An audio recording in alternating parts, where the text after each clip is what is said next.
My name is András Göllner, and I'm an emeritus associate professor from the University of Montreal, or in Montreal at Concordia University. And I'm delighted to be here at CESEG at the invitation of Europa Has, the Institute of Social and European Studies, where I lectured on a week-long basis here concerning the subject matter of political discourse and sustainable democracy. It was a great pleasure to be here for a number of reasons. One is the location. CESEG is a wonderful town, very historic, hasn't been damaged by World War II, so they're wonderful old buildings.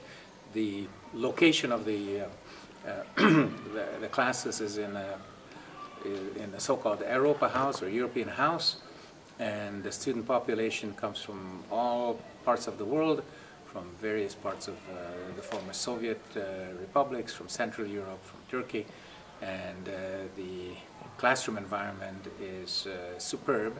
Small groups, lots of opportunities for interaction, for exchanges, and the diverse ethnic, cultural experiences of the students and learning experiences make for a very lively exchange of ideas, very lively learning environment. I think this type of education is particularly where the emphasis is on intensity and on interactivity is very useful both for the professor and for the students alike. For the professor, it's very useful because there aren't big chunks of time lost between classes. The continuity of the subject matter can be maintained, and it's fresh in the mind of everybody. A course like this, which I taught, took place over 1 week, and every day, morning, afternoon, so we were all able to stay on top of the subject matter, and I think that this makes for a very good, intense, close exchange of ideas. And as I said, the cultural diversity of the students and the different backgrounds that they come from also adds to the pleasure of teaching and the intellectual stimulation that's involved in this process.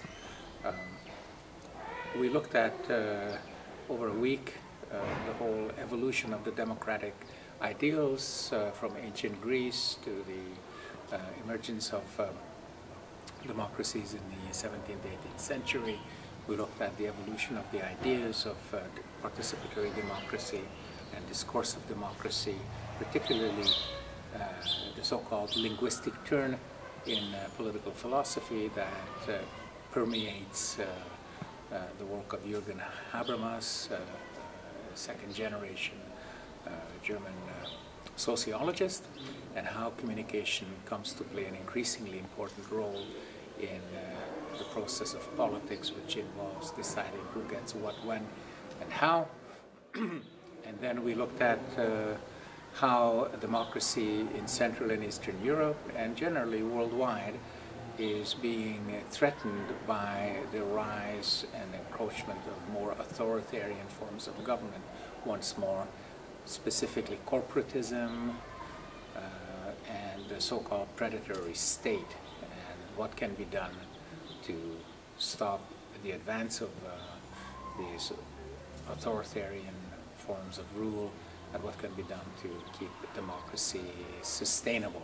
So it was a very lively week. In the middle of the week we had an international conference here as part of the course, people coming from all over the region, from Austria, from different parts of Hungary, and we together, about 90 of us, discussed the prospects of civil society participating in the design and execution of Hungary's presidential role slated for 2011.